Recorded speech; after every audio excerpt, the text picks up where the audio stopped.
Salah seorang pedagang kaki lima mengamuk saat lapak dagangan yang berada di atas trotoar di Jalan Senen Raya, Jakarta Pusat siang tadi menjadi sasaran razia petugas Satpol PP. Tak hanya meracau hebat memaki petugas, pedagang ini bahkan nyaris menyerang petugas. Beruntung, sejumlah pedagang lainnya berhasil melerai dan mencegah bentrokan terjadi.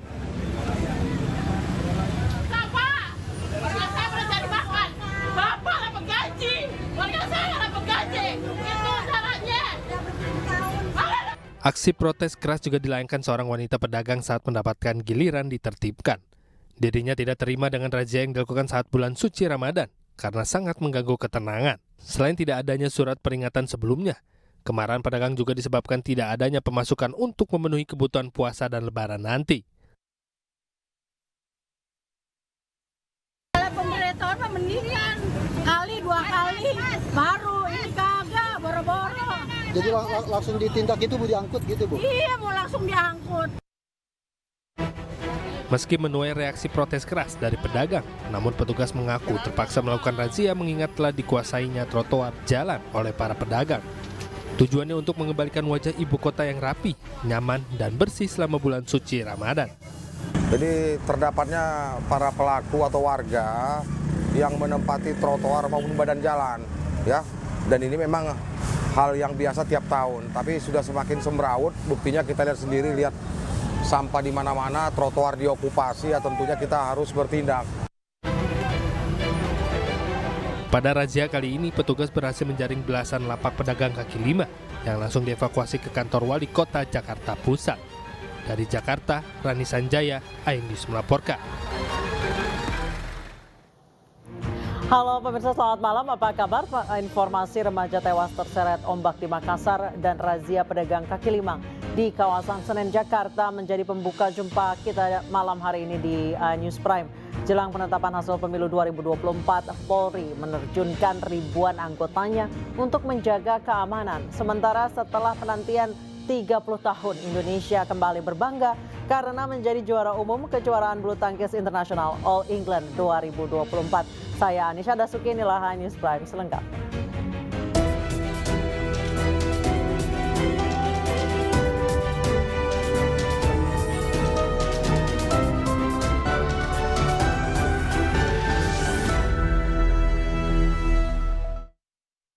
Jelang penetapan hasil pemilu 2024, ratusan massa berunjuk rasa di depan kantor KPU. Unjuk rasa rencananya akan digelar 3 hari, mulai dari hari ini hingga 20 Maret mendatang.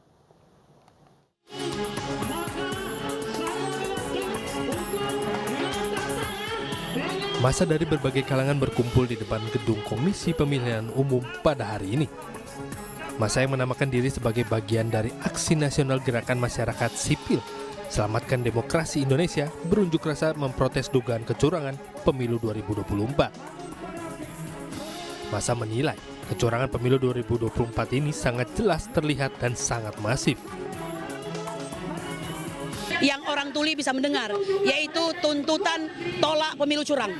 Karena kita sudah melihat dengan mata telanjang bahwa ini adalah pemilu paling brutal dan paling ugal-ugalan. Kami berharap tidak ada pilihan, KPU harus mengumumkan pemenang yang sesungguhnya, yaitu pemenang yang memang harus menang, pemenang yang memenangkan dengan tidak ada kecurangan, pemenang yang memenangkan dengan jujur dan adil. Begitu. Jika tidak, Anda tahu faktanya apa? Bahwa ini akan menimbulkan berpecah belahan, akan menimbulkan keresahan dan keonaran di masyarakat. Rencananya unjuk rasa akan digelar selama 3 hari dengan puncaknya pada tanggal 20 Maret 2024. Dari Jakarta, tim liputan iNews melaporkan.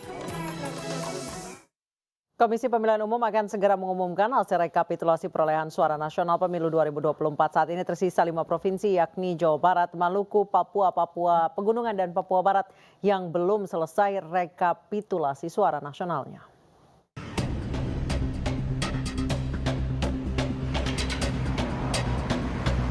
Komisi Pemilihan Umum akan segera merampungkan rekapitulasi perolehan suara nasional pemilu 2024.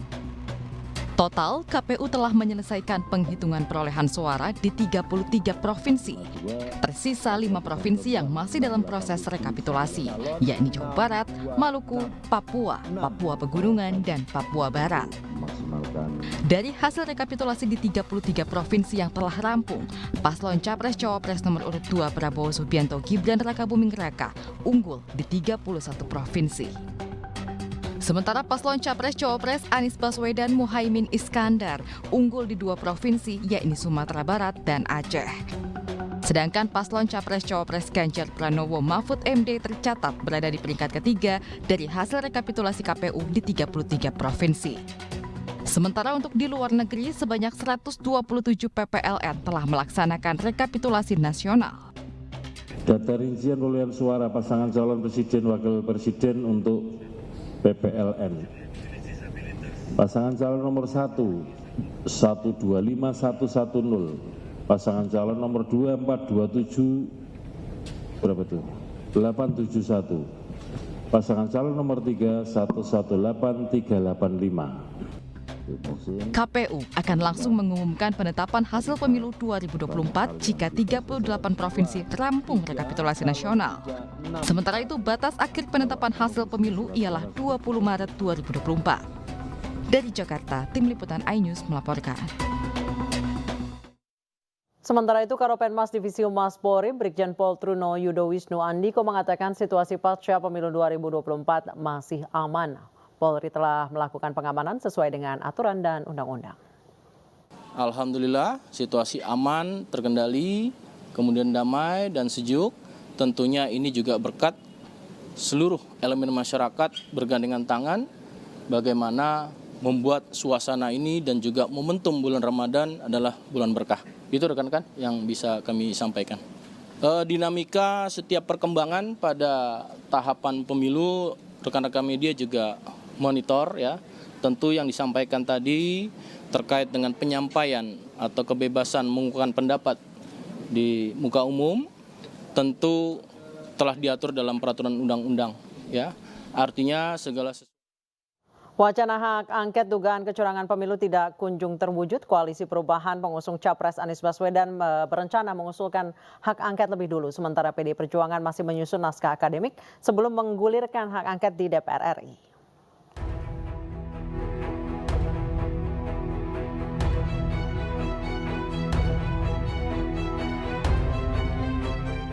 Koalisi Perubahan pengusung Capres Anies Baswedan berencana mengusulkan hak angket dugaan kecurangan pemilu di DPR lebih dahulu.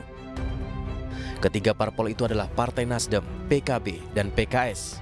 Mereka resah lantaran usulan hak angket terkesan lambat dan tak kunjung terwujud. Ketiga parpol berharap bisa benar-benar sejalan dengan PDI Perjuangan dalam menggulirkan hak angket di DPR. Kalau saling menunggu, mengapa kita tidak mulai saja? Jadi kalau hanya mengusulkan, saya ulang ya, kalau hanya mengusulkan 25 nama, lebih dari satu fraksi, kita kan bisa bertiga. Kalau ide ini diterima, kami berharap bertemu PDIP di paripurna. Ya dong. berarti itu artinya begini, kita rasional. Kalau kami terus yang maju, hanya kami bertiga ini tidak bakal menang. Sebaliknya juga, kalau PDIP sendiri yang maju tidak bakal menang.